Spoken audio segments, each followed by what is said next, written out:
all participants to mute themselves and to turn off their cameras, so that we've just got Vicky and Graham on screen. Thank you. Okay, thank you, Bridget, for that introduction.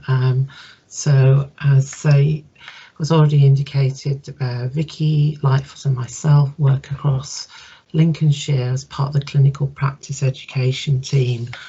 And this afternoon we're going to spend a short time with you explaining a little bit about the work that we've been done in the last few months with our colleagues in the specialist service nursing team. It's an ongoing project. It's by no means completed, but it's setting what we believe to be a good foundation for future development. So if we look at the background, well, we've already heard this afternoon that we've experienced the perfect storm in our respective settings. We've encountered the expectations of increasing student placements, a constantly changing workforce, and a constantly changing environment.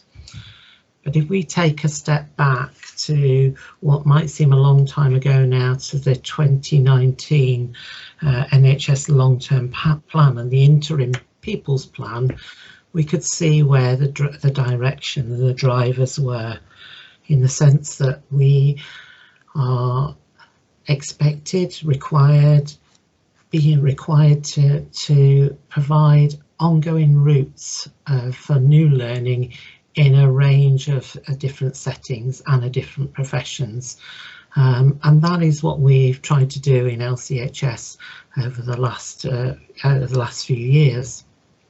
But certainly the expectations and anticipation that we'll do it more creatively has increased.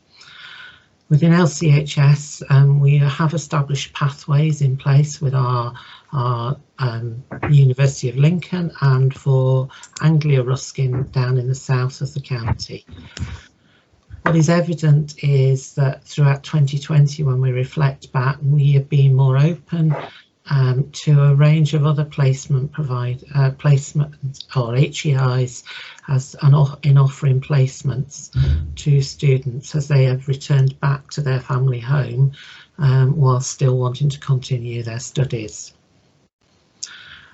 So locally, we see ourselves trying to build up a varied and resilient workforce in the current that will reflect the next step with following restoration of services and build a resilient future workforce. So we work in very much hand in hand with our HEIs to try and facilitate that. And so the opportunity to take some time to reflect with part of the HE student expansion plans and funding programs was really a great opportunity for us to think about where we were going as a clinical practice education team in facilitating placements. So working to the PDSA model, we set about a few months ago, a colleague and I, to really try and understand what's happening in relation to placements. And to do that, we needed to go right back to the baseline. What placements do we offer? Where do we offer them? What is myth and what is reality? And to work out what were our objectives as a clinical practice education team, as a wider organisation and provider, and how does this fit in with a wider systems approach? And so we've taken a real deep dive of looking at placements. We heard from some of the teams, we spoke with some of the teams and identified where it's working well, where there's areas for development, and we heard anecdotally also where teams felt that they are reaching a saturation point, and we checked that out again to qualify that. Running alongside that, we also identified where there are gaps in our service provision in terms of placement provision, but also in the wider workforce agenda. How are we ever going to recruit to some posts if we don't actually provide learning opportunities for people to go and test out whether they want to work in a specific area? That then led to us starting to focus on specifically working with a specialist services nursing team, because we identified from the evidence that we had that this was an area where placement provision was low to sometimes non-existent, and it was when we started to ask the questions, why was that? Was it related to past experience, behaviours, or expectations of from educators of what the placement should look like? And in doing that, we found ourselves almost trying to unblock some of the issues that we felt that teams were reflecting or telling us about. So in the planning stage, we found ourselves doing lots of homework and to try and get a picture of where we were at as a service. So in the doing stage, it was about checking out our reality, and checking out the reality in terms of what's actually happening in terms of engagement with the specialist services. So then we tested out some of our thoughts and findings with key stakeholders. We identified that there was a new matron who had taken oversight of the specialist service teams, and from informal discussions identified that he was very much of the mindset that placements should be an integral part of raising the profile of individual services and also the wider trust and also the wider system. So we've quickly found a willing ally to help us to start to engage, but also to start to reflect on where we needed to go and whether these blocks that we were identifying from informal discussions were actually evidence-based, and could we move things forward. In checking out our reality, we also identified that there was a whole range of different mindsets in relation to students. Now, many of the specialist services nurses are actually recognised as clinical experts in their own right as band 7s and above. And it was interesting that when we started to have discussions as clinical practice educators, that we reminded people that within their job description, education was a key component, and how could they evidence that, and how might they evidence it in terms of their revalidation. Whilst it might seem a tough question to ask, it did actually change some of the emphasis and open a few doors in terms of people's thinking and the realization that that we need to be more integrated in our thinking and cohesive in our student planning. So in terms of creating opportunity in studying, in the study section, we did a lot of challenge, a colleague and I, to debunk some of the myths in relation to placements and about teams, and about the sense of being potentially precious about the placements. We recognised that many of the teams, the specialist teams, were taking an actual role in supporting other teams by offering insight days, insight visits, opportunities to spend time with specialist teams where a student might have a specialist interest, but this was in a very ad hoc way, and they weren't necessarily taking the whole oversight of the student journey and taking the responsibilities of being a student assessor. So we challenged teams into that in an informal way, but equally we were prepared to listen to what options they came up with. So there are, within LCHS, there are about 15 different specialities that sit under this team, ranging from Parkinson's to specialist nurses, to heart failure, to pulmonary rehab, to tissue viability, continence specialist teams. And we listen to the options that as we raise the question of what would they do in that situation. And quickly there was a sense of energy around that, about having different types of placements, and whether that be in a rotational basis, buddying up with some of the smaller teams to give a compatible whole experience. As part of our role as clinical practice educators, we've already touched upon in our discussions this afternoon about the SSSA programme, but we decided as clinical practice educators that we needed to make that much more apparent, transparent and available.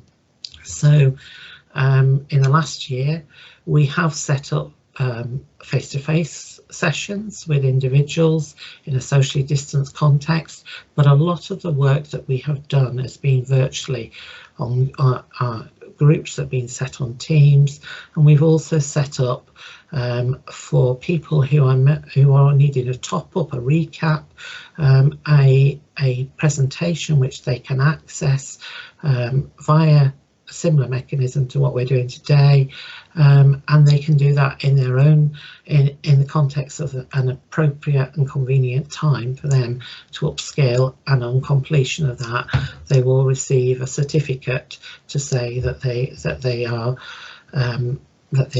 now ready to take on students. We've also made it, we've also had discussions with team leads, community team leads, about actually recognising at times like appraisals, that is documented as part of someone's learning outcomes for the next year.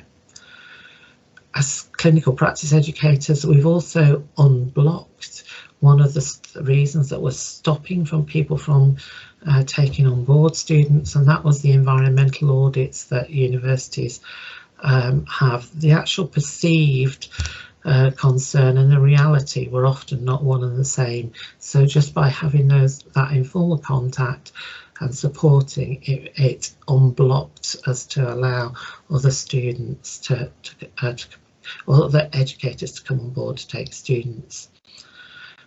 In terms of the challenge in the perspective that the student had to be with a supervisor at all times, this was very current with some of our specialist nurse colleagues who are often working very small teams or working independently throughout the day.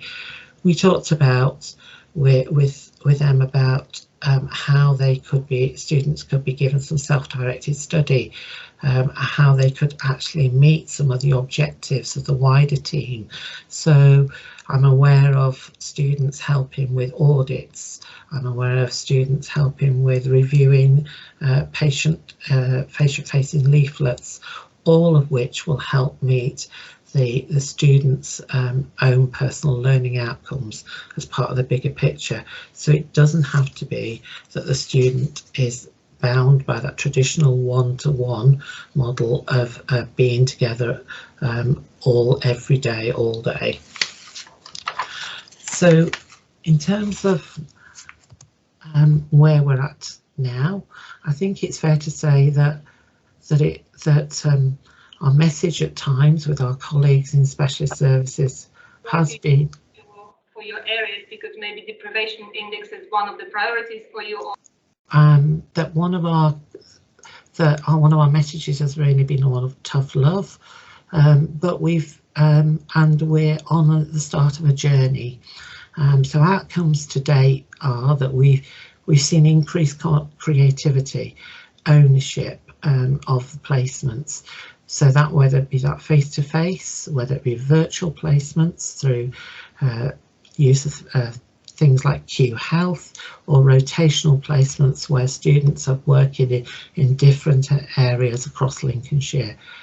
We have seen an increased number of educators, and with that we now have our own database so that we can actually know who's supporting, who might be available to support either as an assessor or as a supervisor on that student journey.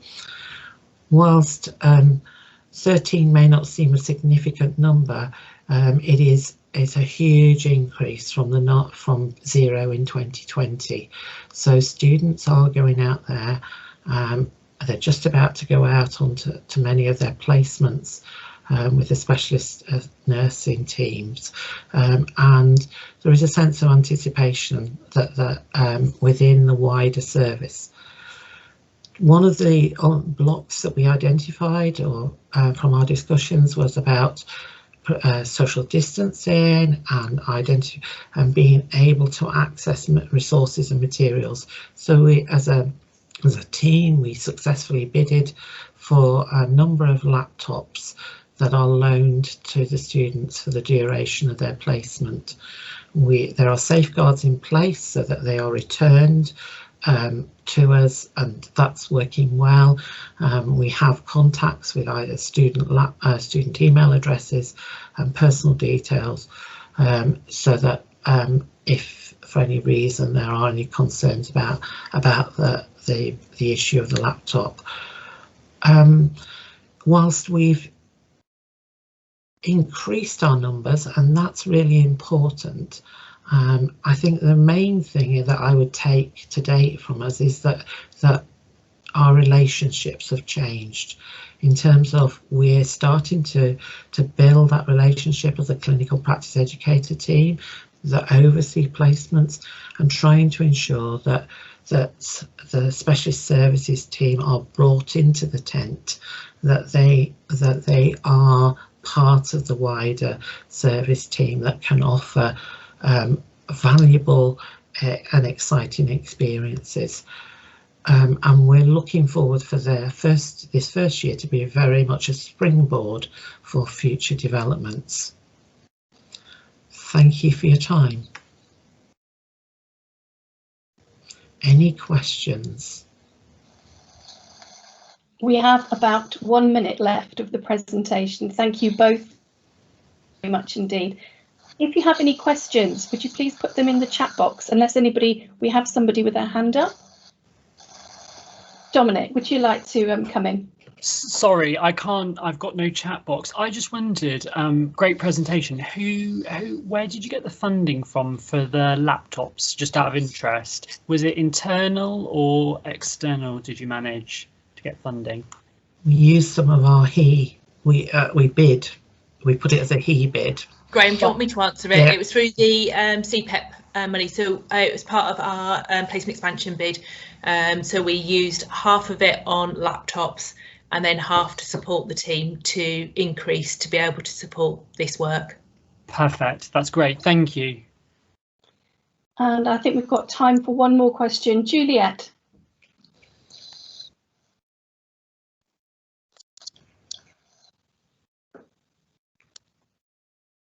Having problems coming off mute. Am I unmuted now? You are unmuted now, yes. Okay, thank you. I'm Juliet Ball. Well, I work with Health Education England in the southeast, and fantastic presentation. Thank you so much. I think you've made real inroads into an area that a lot of placement providers that I work with find challenging. And I just wondered how much the successes that you've had, how critical was that ally, that critical friend in that matron, and how much difference has that made? And just your perspectives on that, really, because I think from work that I've done in the past, having that critical friend to support you in the journey has been a big step. So I just was interested in your perspective on that. Shall I pick that up, Vicky? It can do, because it's twofold, isn't it? I would say. I would say that that he has become a critical friend, but he's also become, he uses the carrot, and sometimes he makes people aware that there is a stick. And I think, Julia, as well, I think the other thing is we did actually change the team that planned placements middle of last year. So the clinical practice education team took over the planning of placements from the L&D team within our organisation. So people like Graham have absolutely turned the conversations round to what we previously had as an organisation around having students, and that has had a huge impact. So the team that actually arranged placements has changed, but also those allies that have been fundamental. Fantastic. Graham, expect me to be in touch. I look forward to it. Thank you. Thank you, ladies and gentlemen. I think we should move on now to the next session. Thank you all for your attention. Thank you very much, Graham and Vicky, for your presentation. Excellent presentation. Thank you.